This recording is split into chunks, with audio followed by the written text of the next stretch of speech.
প্রিয় শিক্ষার্থীরা, আমরা এখন দেখাবো কিভাবে এসএসসির ট্রিগোনোমেট্রির সবগুলো ফর্মুলা মনে রাখা যায়।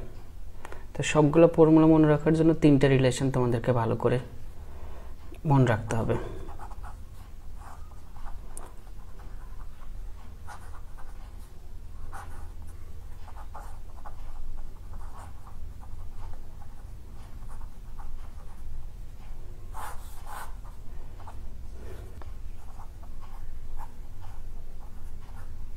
সবগুলো ফর্মুলা মনে রাখার জন্য তোমাকে তিনটা জিনিস ভালো করে মাথায় ঢুকাইতে হবে। তিনটা জিনিস হচ্ছে সাইন কস টেন। সাইন কস টেন, মনে করো আমরা এই অ্যাঙ্গেলটা নিয়ে কাজ করতেছি, এইটা অ্যাঙ্গেল। তো এখানে তিনটা সাইড, আমি সাইডগুলোর নাম দিলাম এ বি। এটা এ বি সাইড, এটা বিসি সাইড, এটা এসি সাইড। এই তিনটা সাইডের মধ্যে একটা রিলেশন আছে। এ বি এর সাথে এসি এর একটা রিলেশন আছে, বিসি এর সাথে এসি এর, এবং এ বি এর সাথে বিসি এর। এই রিলেশনগুলোর নাম হচ্ছে সাইন কস টেন। এই তিনটা জিনিস সাইন কস টেন। সাইন হচ্ছে, দেখো আমরা যখন এই অ্যাঙ্গেল নিয়ে কাজ করব তখন এটা হচ্ছে অপোজিশন, অপোজিট দিক। অ্যাঙ্গেলের অপোজিট দিকে যেটা আছে সেটা হচ্ছে অপোজিশন, এটাকে বলা হয় অপোজিশন। আর অ্যাঙ্গেলের সাথে অ্যাডজাস্ট করা যে লাইনটা আছে সেটাকে বলে অ্যাডজেসেন্ট। আর এই অপোজিশন আর অ্যাডজেসেন্টের সাথে যে বাঁকা লাইনটা আছে সেটাকে বলে হাইপোটেনিউস। তো হাইপোটেনিউস আর অপোজিশনের রিলেশনটার নাম হচ্ছে সাইন। সাইন, যদি এই অ্যাঙ্গেলটা নিয়ে কাজ করি, sine theta. Sine theta equal opposition by hypotenuse. অপোজিশনের প্রথম বর্ণটা ও আর হাইপোটেনিউসের প্রথম বর্ণটা এইচ দিয়ে আমি লিখলাম, মানে sine theta equal opposition by hypotenuse. আর cos theta equal adjacent by hypotenuse. তো অ্যাডজেসেন্টের প্রথম বর্ণটা এ আর হাইপোটেনিউস লিখলাম, অ্যাডজেসেন্ট বাই হাইপোটেনিউস। একইভাবে টেন থিটার ক্ষেত্রে আমরা লিখতে পারি অপোজিশন বাই অ্যাডজেসেন্ট। তাহলে তিনটা রিলেশন, যেটাকে আমাদের বাংলায় বলা হয়, এটাকে বলা হয় হচ্ছে বাংলায় ভূমি, এটাকে লম্ব, আর এটাকে অতিভুজ। তাহলে যদি বাংলায় বলি, আমি লিখলাম লম্ব বাই অতিভুজ, ভূমি বাই অতিভুজ, লম্ব বাই ভূমি। Opposition by hypotenuse, adjacent by hypotenuse, opposition by adjacent. ঠিক তার উল্টোটা করলে তখন এদের নামটা চেঞ্জ হয়ে যায়। যদি তার উল্টোটা করি, মানে সাইন থিটাকে যদি আমি লিখে ফেলি হচ্ছে, যদি আমি এটাকে উল্টায় ফেলি, মানে ওটাকে নিচে আর এইচটাকে উপরে, ডেনোমিনেটর নিউমারেটরের জায়গায়, নিউমারেটর ডেনোমিনেটরের জায়গায়, এটাকে উল্টায় ফেলি, ঠিক এটাকে উল্টায় ফেলি, এই যে সবগুলোকে ইনভার্স করে ফেললাম, উল্টো করে ফেললাম, তখন এই সম্পর্কটার নতুন নাম হয়ে যাবে। আর সেই নামটা হচ্ছে সাইনের উল্টো হচ্ছে কসেক, কজের উল্টো হচ্ছে সেক, আর টেনের উল্টো হচ্ছে কট। তাহলে আমাদের মাথায় রাখতে হবে এই তিনটা সাইডের মধ্যে রিলেশন হচ্ছে অপোজিশন বা হাইপোটেনিউস হচ্ছে সাইন থিটা, আর অ্যাডজেসেন্ট বা হাইপোটেনিউস হচ্ছে কস থিটা, আর অপোজিশন বা অ্যাডজেসেন্ট হচ্ছে টেন থিটা। টেন থিটার উল্টো কট থিটা, কস থিটার উল্টো সেক থিটা, এবং সাইন থিটার উল্টো কসেক থিটা। তার মানে সাইন থিটা উল্টো হচ্ছে কসেক থিটা। তাহলে আমরা sine theta equal 1 by cosec theta লিখতে পারি। একইভাবে কস থিটার উল্টো হচ্ছে, যেহেতু কস থিটার উল্টো সেক থিটা, তার মানে cos theta equal 1 by sec theta. উল্টো মানে 1 বাই দিয়ে লিখতে হয়। একইভাবে tan theta equal 1 by cot theta. Similarly cot theta equal কি হবে তাহলে? 1 বাই টেন থিটা। তারপর হচ্ছে সেক থিটা ইকুয়াল, যেহেতু সেক থিটার উল্টো কস থিটা, সেক থিটার উল্টো কস থিটা, তার মানে sec theta equal 1 by cos theta. এখন তাহলে আমাদের সাইন থিটা ইকুয়াল, যদি কসেক থিটা হয়, সাইন থিটা ইকুয়াল যদি কসেক থিটার উল্টো হয়, তাহলে cosec theta equal 1 by sine theta. এগুলোকেও আমরা এক ধরনের ফর্মুলা বলতে পারি, সেটা হচ্ছে sine theta equal 1 by cosec theta, cos theta equal 1 by sec theta, tan theta equal 1 by cot theta, cot theta equal 1 by tan theta, এবং sec theta equal 1 by cos theta, cosec theta equal sine theta. এখন এগুলো খুব সহজে মনে রাখতে পারি আমরা এইভাবে। আমরা একটা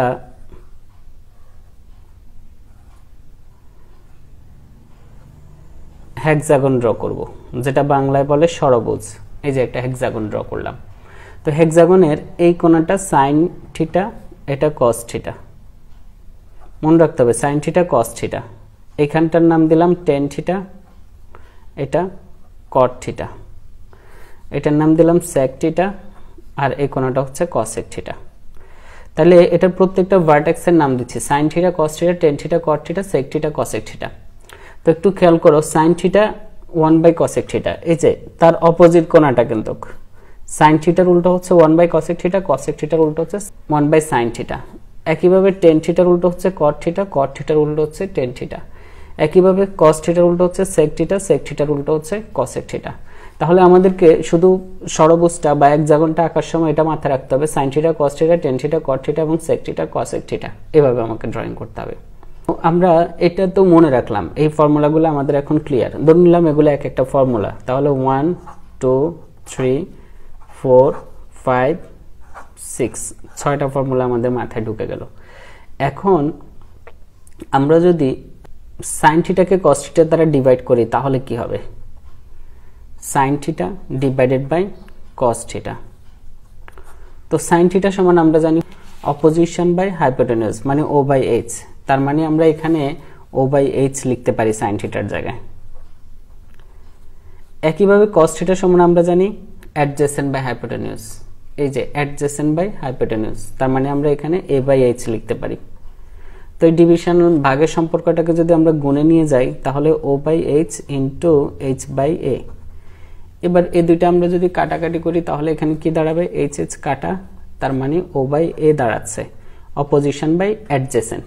এখন সাইন থিটা ইকুয়াল যদি অপোজিশন বাই অ্যাডজেসেন্ট হয় তাহলে আমরা একটু খেয়াল করি টেন থিটা ইকুয়ালও কিন্তু অপোজিশন বাই অ্যাডজেসেন্ট। এই যে উপরে যে আমরা প্রথমে লিখে আসছি টেন থিটা ইকুয়াল কিন্তু অপোজিশন বাই অ্যাডজেসেন্ট। অপোজিশনকে অ্যাডজেসেন্ট দ্বারা ডিভাইড করলে সেটাও টেন থিটা। তার মানে sine theta by cos theta equal opposition by adjacent, আবার tan theta equal opposition by adjacent. তার মানে টেন থিটা ইকুয়াল আমরা লিখে ফেলতে পারি opposition by adjacent. Sine theta by cos theta equal opposition by adjacent, tan theta equal opposition by adjacent. So tan theta equal sine theta by cos theta. আমি এটাকেও একটা formula হিসেবে ধরলাম। একইভাবে আমরা যদি কট থিটা লিখি তাহলে কি দাঁড়াবে? ঠিক তার উল্টো, ঠিক তার উল্টো। সেটা কি হবে? টেন থিটার উল্টো কিন্তু কট থিটা। আমরা প্রথমে এখানে বলে আসছি টেন থিটার উল্টো কট থিটা।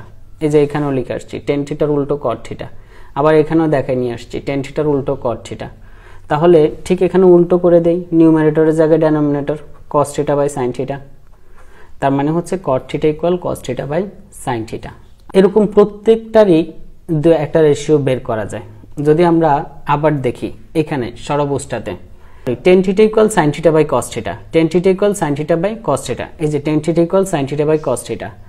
একইভাবে আমরা বের করলাম cot theta equal cos theta by sine theta. তো এখানে একটা জিনিস মনে রাখবা, এই ষড়ভুজ থেকে আমরা সব ফর্মুলা মনে রাখতে পারি। সাইন থিটা ঠিক পরের দুটার ডিভিশনাল রিলেশন হবে, sine theta equal cos theta by cot theta হবে। যেমন tan theta equal sine theta by cos theta, আমরা এটা এভাবে লিখতে পারি sine theta equal cos theta by cot theta, sine theta equal cos theta by cot theta. একইভাবে আমরা লিখতে পারি, এটা এক নম্বর নাম দিলাম। একইভাবে দুই নম্বর দিয়ে আমরা লিখতে পারি cos theta equal cot theta by cosec theta. সাইনের পরেরটা cos থিটা ইকুয়াল তার পরের দুটার ভাগফল cos theta equal cot theta by cosec theta.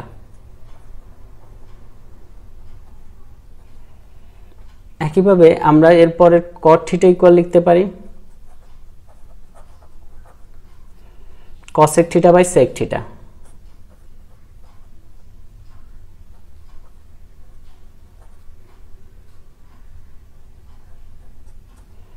একইভাবে cosec থিটা সমান লিখতে পারি sec theta by tan theta.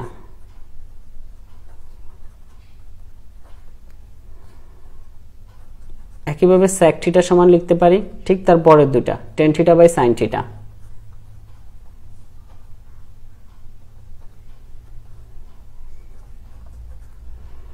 একইভাবে tan থিটা ইকুয়াল লিখতে পারি sin theta by cos theta. এটা কিন্তু অলরেডি আমরা এখানে প্রুফ করে দেখাইছি কিভাবে sin theta by cos theta. তো এই যদি উল্টো দিকে করি, উল্টো দিকেও করা যায়, সেম রেজাল্ট আসবে।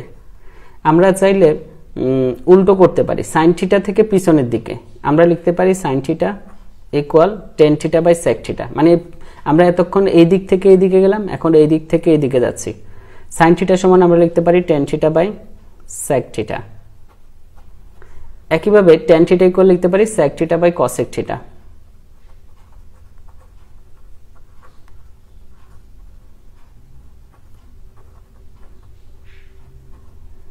আবার sec theta equal cosec theta by cot theta.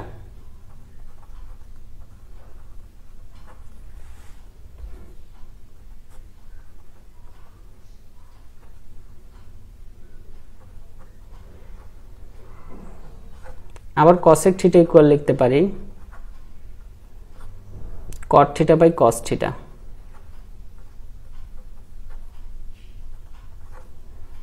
আবার cot থিটা ইকুয়াল লিখতে পারি cos theta by sin theta. একইভাবে cos থিটা ইকুয়াল লিখতে পারি sin theta by tan theta.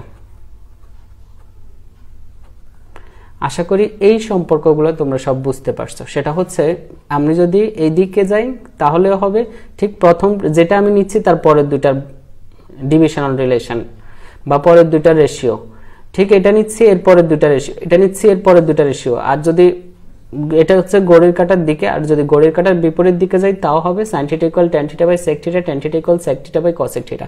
এভাবে এই সম্পর্কগুলো তুমি সব মনে রাখতে পারো এবং তোমার ম্যাথের মধ্যে প্রয়োগ করে সহজেই ম্যাথ সলিউশন করতে পারো। আচ্ছা, এবার আমরা যাব 9 নাম্বার ফর্মুলাতে। 9 নাম্বার ফর্মুলা লেখার সময় আমরা একটা ফর্মুলা জানি, সেটা হচ্ছে sin square theta plus cos square theta সমান 1 হয়। তো এটা কিভাবে 1 হচ্ছে আগে সেটা তোমাদেরকে দেখাই দিই। sin square theta plus cos square theta equal 1। sin সমান আমরা লিখতে পারি অপোজিশন বাই হাইপোটেনিউজ। একইভাবে cos সমান লিখতে পারি অ্যাডজেসেন্ট বাই হাইপোটেনিউজ। তাহলে আমার টোটাল ফিগারটা দাঁড়াচ্ছে o square by h square plus a square by h square. তো এখানে যদি আমরা এলসিএম করি তাহলে ব্যাপারটা দাঁড়াবে হচ্ছে h স্কয়ার, তো o square plus a square. এখন একটু খেয়াল করি এখানে h স্কয়ার আসতেছে, h স্কয়ারই থাকুক, o square plus a square যদি আমরা খেয়াল করি এখানে চিত্রের মধ্যে এটা হচ্ছে আমার o স্কয়ার আর এটা হচ্ছে a স্কয়ার। পিথাগোরাসের থিওরেম অনুসারে ab square plus bc square equal ac square. তার মানে opposition square plus adjacent square equal হাইপোটেনিউজ square. তাহলে এখানে যেহেতু opposition square plus adjacent square আসতেছে, যেহেতু এখানে opposition square plus adjacent square আসতেছে, এটা সমান আমি হাইপোটেনিউজ স্কয়ার লিখে দিতে পারি। এখন হাইপোটেনিউজ স্কয়ার কাটা, তাহলে আমার 1 থাকলো। তার মানে হচ্ছে sin square theta plus cos square theta equal 1। একইভাবে আমরা আরো প্রুফ করতে পারি sec square theta minus tan square theta equal 1। আবার cosec square theta minus cot square theta equal 1। এই দুটো সিমিলার অ্যাক্টিভিটিস আমরা এগুলো বসে প্রুভ করতে পারি। তার মানে আমরা এখন 11টা ফর্মুলা ক্লিয়ার করলাম। এই 11টা ফর্মুলার মধ্যে আমরা যেটা দেখতে পেলাম সেটা এই ফর্মুলাটা আমরা প্রুভ করলাম, আর এই দুইটা তোমরা নিজেরাই প্রুভ করে বের করে নিবা। তো এই তিনটে কিভাবে আমরা সহজে মনে রাখতে পারি, এই তিনটা মনে রাখার জন্য আমরা এই হেক্সাগনটা ইউজ করতে পারি। কিভাবে? আমাদেরকে প্রথম বলতেছে sin square theta plus cos square theta equal 1। তার মানে হচ্ছে এই দুইটার উপরে স্কয়ারের সামেশন ইকুয়াল 1, এই দুইটার উপরে স্কয়ারের সামেশন ইকুয়াল 1। মনে রাখতে হবে sin আর cos এর উপরে স্কয়ারের সামেশন ইকুয়াল 1। তারপর আমাদেরকে বলতেছে এই দুইটা গেল উপরে, এটা থেকে এটার স্কয়ার মাইনাস করলে 1 হয়। তার মানে এখানে মাইনাস করতে হবে এটার স্কয়ার আর এটার স্কয়ার। একইভাবে এইখানে আবার এইটা দিচ্ছে, এইটা থেকে এই যে cosec থেকে cot এটাও মাইনাস করতে হবে এই দুটার স্কয়ার, তাহলে 1 হয়ে যাবে। তাহলে আমাকে তিনটা জিনিস মাথায় রাখতে হবে, উপরের যে দুটো আছে এগুলোর স্কয়ারের সামেশন ইকুয়াল 1, আর নিচের যে দুটো আছে সেটা sec square minus tan square theta equal 1 এবং cosec square minus cot square theta equal 1। তাহলে মোট আমাদের এই 11টা ফর্মুলা মনে রাখতে হবে। এছাড়া তুমি যদি মনে করো আরো ফর্মুলা দেখবা, সেটা হচ্ছে আমরা যদি এই দুইটাকে, এটা এখানে ডিভিশনে আছে cosec থিটা, এটাকে যদি আমরা মাল্টিপ্লিকেশন নিয়ে যাই তাহলে sin theta into cosec theta equal 1 হয়ে যাবে, বা এই sec থিটাকে যদি cos থিটার সাথে মাল্টিপ্লিকেশন নিয়ে যাই তাহলে sec theta into cos theta equal 1 হয়ে যাবে, tan theta into cot theta equal 1 হয়ে যাবে, cot theta equal tan theta equal 1 হয়ে যাবে। তার মানে তোমাকে এটা মনে রাখতে হবে প্রত্যেকটা বিপরীতটাই গুণফল সমান 1, sin আর cosec এর গুণফল 1, cos আর sec এর গুণফল 1, tan আর cot এর গুণফল 1, sec আর cosec এর গুণফল 1। এটা আমাদের মাথায় রাখতে হবে। এটাও আমরা হেক্সাগন দিয়ে মনে রাখতে পারি, সেটা হচ্ছে sin into cosec equal 1, tan into cot equal 1, cos into sec equal 1। এটাও একটা ফর্মুলা যেটা আমরা মনে রাখতে পারি।